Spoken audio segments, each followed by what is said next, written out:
هذا الشيلة مهداة من أمك أم فيصل حنيان بمناسبة تخرجها. أداء خالد شرية.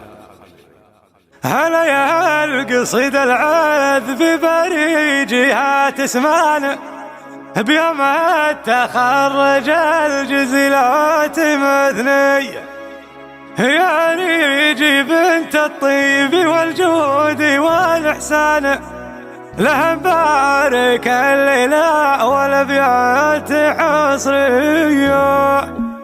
هلا يا القصيد العذب بريجها تسمع بيوم التخرج الجزيلات مثنية، يا ريجي بنت الطيب والجود والإحسان، لها مبارك الليلة والأبيات حصرية. تخرجت من بعد السهر والتعب معا وجبت الشهادة والفخر حي طالية، يا بنت الكريم اللي يجمل وفعل بان، يا حي أحمد فهد المراج المواري، هذا ابن حنيان المكارم وسيع بطان، ينوم سهل الفزعة الحوي، وجدونك اللي صيتهم يطرب العربان فهد الذي له وقفة الغير عادية، وعبد الله اللي بالشدايد يجي عجلان عنيف الخصايل والوفاي،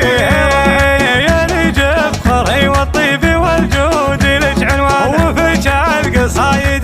بالشعر مملي، عليك الجمال الفارق النادر الفتان، وباخلاقك وخلقك وصوفك رهاوي، نبارك لك التخريج يا بنت راعشة، والامداح باسمك والفخر مع طوارية. هلا يا القصيد العذب بريجها تسمع بيوم التخرج الجزيلات مثنية، يا ريجي بنت الطيب والجود والإحسان، لها مبارك الليلة والأبيات حصرية. تخرجت من بعد السهر والتعب معا وجبت الشهادة والفخر حي طالية، يا بنت الكريم اللي يجمل وفعل بان، يا حي أحمد فهد المراج المواري، هذا ابن حنيان المكارم وسيع بطان، ينوم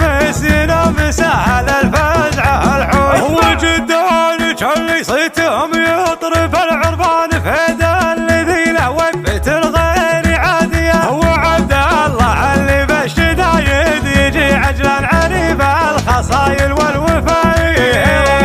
ينجب خري والطيب والجود لك عنوان، وفيك القصايد بالشعر مملي، عليك الجمال الفارق النادر الفتان، وباخلاقك وخلقك وصوفك رهاوي، نبارك لك التخريج يا بنت راعشة، والامداح باسمك والفخر